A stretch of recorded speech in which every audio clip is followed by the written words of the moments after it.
makikita mo yung price ng Cardano, then sell, max. Ito yung magiging mo, you will sell ka, done.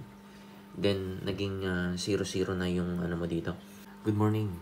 Ang gagawin ko ngayon ay magsisell ako ng aking crypto dito sa aking Maya apps.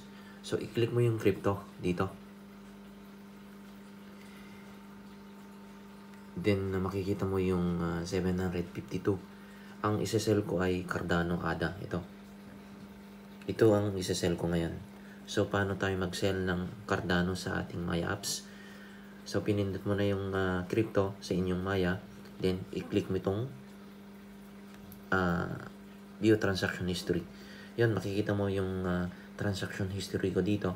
Yung Bitcoin, Cardano, Bitcoin ulit, at saka Cardano. Ito yung hinahawak ko dito sa aking Maya apps. At magsasell na ako. Kasi tumaas siya ng 23 or 3.15% yung aking in-invest dito. So magsasell na ako dito. Ang unang gagawin ay puntahan mo yung market. Yan. Then see all. Yan. Pindutin mo yung see all dito. Then hanapin mo yung Cardano. Yan. I-click mo yan, yung Cardano. So ito yung mga presyo ng Bitcoin ngayon. Makikita mo dito. So i-click mo lang yung Cardano. Then tumaas siya. Makikita mo yung price ng Cardano ay tumaas siya ng 64.15. So nagkaroon siya ng 3.78% in just 1 day. So 24 hours yung interval dito. Ay 1 hour.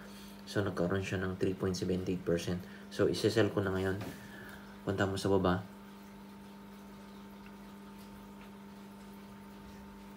Yun, makikita mo dito yung buy and sell dito sa pinakababa ng inyong Cardano sa inyong My Apps. I-click mo na yon, then sell mo siya, then yung amount then kailangan yung fingerprint dito.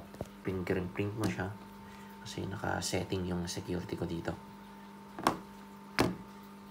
Yan.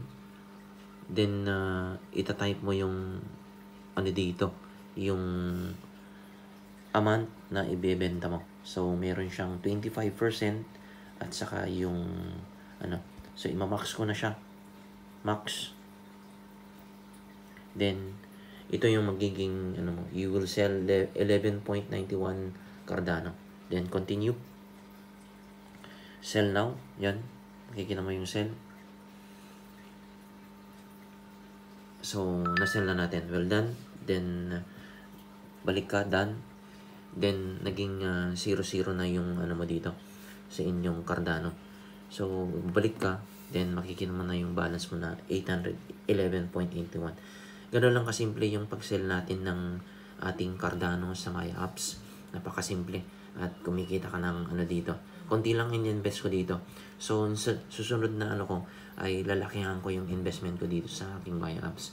So trinay ko lang naman na isang experience para mapag-aralan ko naman yung So ganun lang kasimple yung pag-sell natin ng Cardano sa ating Maya Apps.